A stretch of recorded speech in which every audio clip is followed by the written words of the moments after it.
લાંબા સમયથી ગાંધીનગર મ્યુનિસિપલ કોર્પોરેશનમાં ઉત્તર દક્ષિણની વર્ચસ્વની લડાઈને કારણે અટકી પડેલી મેયરની નિમણૂકની પસંદગીના સસ્પેન્સનો આજે અંત આવી ગયો છે. આખરે ગાંધીનગર મનપાના નવા મેયરની જાહેરાત કરી દેવામાં આવી છે. મીરાબેન પટેલ લાંબા સમયથી ગાંધીનગર મ્યુનિસિપલ કોર્પોરેશનમાં ઉત્તર દક્ષિણની વર્ચસ્વની લડાઈને કારણે અટકી પડેલી મેયરની નિમણૂકની પસંદગીના સસ્પેન્સનો આજે અંત આવી ગયો છે. આખરે ગાંધીનગર મનપાના નવા મેયરની જાહેરાત કરી દેવામાં આવી છે. મીરાબેન પટેલ ગાંધીનગરના નવા મેયર બન્યા છે.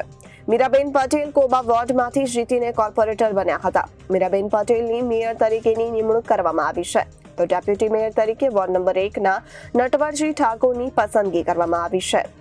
આપણા આદરણીય વડાપ્રધાન શ્રી નરેન્દ્રભાઈ મોદી સાહેબના નેતૃત્વમાં જ્યારે આપણા ગૃહમંત્રી અમિતભાઈ શાહ સાહેબ તથા ગાંધીનગરના સાંસદ એવા અમિતભાઈ શાહ સાહેબ, આપણા મુખ્યમંત્રી શ્રી ભૂપેન્દ્રભાઈ પટેલ સાહેબ તથા શ્રી આર પાટીલ સાહેબનું ખૂબ ખૂબ આભારી છું. જ્યારે મને પાર્ટીએ મેયર તરીકેની નિમણૂક કરી છે અને એ મેયર તરીકેની જવાબદારી આપી છે, ત્યારે હું આગળ પણ 2.5 વર્ષમાં હિતેશભાઈ મકવાણા મેયર હતા ત્યારે એમને પણ ખૂબ સારી કામગીરી કરી છે અને હવે 2.5 વર્ષની ટર્મમાં પાછળ પણ ગાંધીનગરનો સર્વાંગી વિકાસ કરીને 2.5 વર્ષમાં પહેલા ગામડા ભળ્યા નતા, ત્યારે જે નવો વિસ્તાર ભળ્યો છે તેને પણ શહેરના જેટલી પ્રાયોરિટી આપી એના પણ અધૂરા કામ પૂરા કરીશું અને ગાંધીનગરનો સર્વાંગી વિકાસ કરીશું.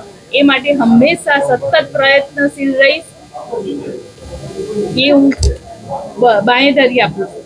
Bureau report Janadesh news, Gandhinagar.